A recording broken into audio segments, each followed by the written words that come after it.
Ladies and gents, so I figured I'd go ahead and record another video for you here because of the fact that when I think about the use of NEPQ over the last couple of weeks, there's just like more that you learn. There's more that you learn every single time that you use it. And so what I figured I'd do for you is kind of just peel back the curtain and show you pretty much the exact script that we're using. And I kind of want to show you how I go about using it and how I've even coached some people within my team about how to use it and really how to simplify the use of NEPQ. So when it comes to life insurance and life insurance sales in general, just kind of serving people in that arena, there's just going to be different ways that you go about approaching NEPQ. So I think I mentioned in my last video a couple weeks ago that the connection stage, the situation stage, and problem awareness stage kind of end up all becoming one, or at least the situation or connection and situation. And that's still true to this day. And what I want to do is just kind of walk you through how I literally have calls, and you can take what you want, leave what you don't. Let me know in the comments if you wanted to see anything else really specific, but I wanted to just go ahead and record this for you. And so when it comes to someone hopping onto the call, remember that we're talking specifically in this company that I work with, Better Wealth, we're talking specifically about inbound calls, people that see us on YouTube or see us from somewhere else, and then they schedule a meeting on our calendar without us needing to reach out to get them on the calendar, right? So these are inbound leads, just so you know. Okay, so I'm starting off the call. Well, before I even go there, we have to always know like what is the outcome of every single stage, and the outcome of connection questions outside of like helping them to put their guard down and all of that is this is the point at which you want to understand what their goal is or what their problem is, or both.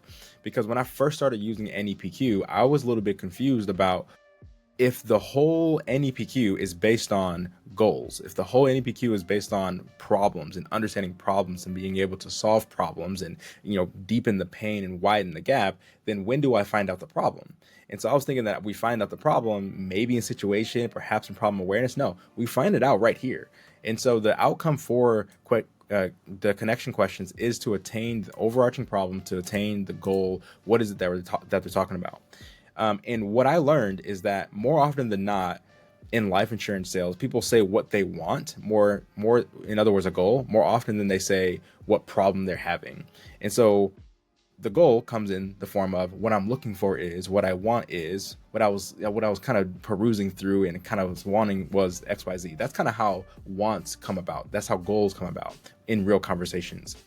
When people share problems, where that comes about, the way people say that is, I'm fearful of, I'm scared about, this happened to so-and-so, and I don't want it to happen to me. Then that's more of like them explicitly sharing a problem. But even though someone shares a goal only, that implies a problem, right? Because if I want better liquidity for opportunities, what's the problem? The problem is they don't have the liquidity that they're looking for, or they're not getting the growth that they're looking for. So that every time someone shares a goal with you, shares what they want, that implies a problem. So let's just walk through this real quick, okay? Maybe I'll do a follow-up video to this as well. But ultimately, here's what's happening here. During a call, ring, ring, ring, they answer the phone. Hey, well, I'm just gonna make up a name. Hey, is this George? Hey, this is Demetrius with Better Wealth. It looks like, and then I just go right into this right here. It looks like you're possibly curious about blah, blah, blah, blah. Right?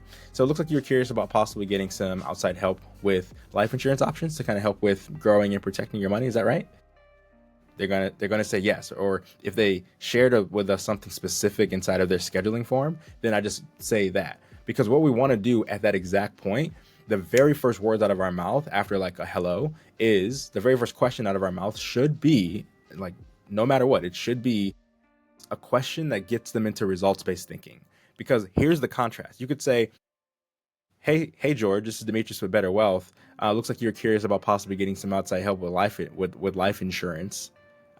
Is that right? Like, it just doesn't dovetail into a result. Or it looks like you just were kind of curious about life insurance information. that all may be true, but that isn't getting them into results-based thinking.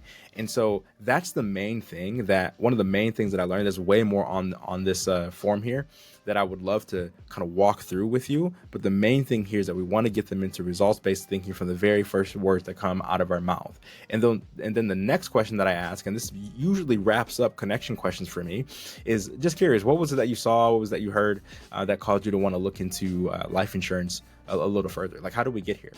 And so ultimately, when I was getting some coaching, I was taught when we were actually building my script to just say this part, and I added a couple of pieces, but I don't want to make it too wordy inside of the actual script in and of itself. So what I add to it is, just kind of curious, get into the right mindset in terms of saying it right. And I'm curious, what was it that you saw, heard, kind of conversations that you've been in that caused you to want to look into life insurance a little further? Like, how did we get here? So the piece that I added here, saw, heard, and then I added conversations you've been in. What does that do? That gets them to a mindset of like, okay, I need to tell Demetrius exactly what it is that I've been talking about, that I've been seeing, that I've been hearing, that I've been worried about, that caused me to want to schedule this call today. And then if for whatever reason, this first question here doesn't land for them, well, what do you do then? I always just add this every single time, and it lands every time. It's, how did we get here?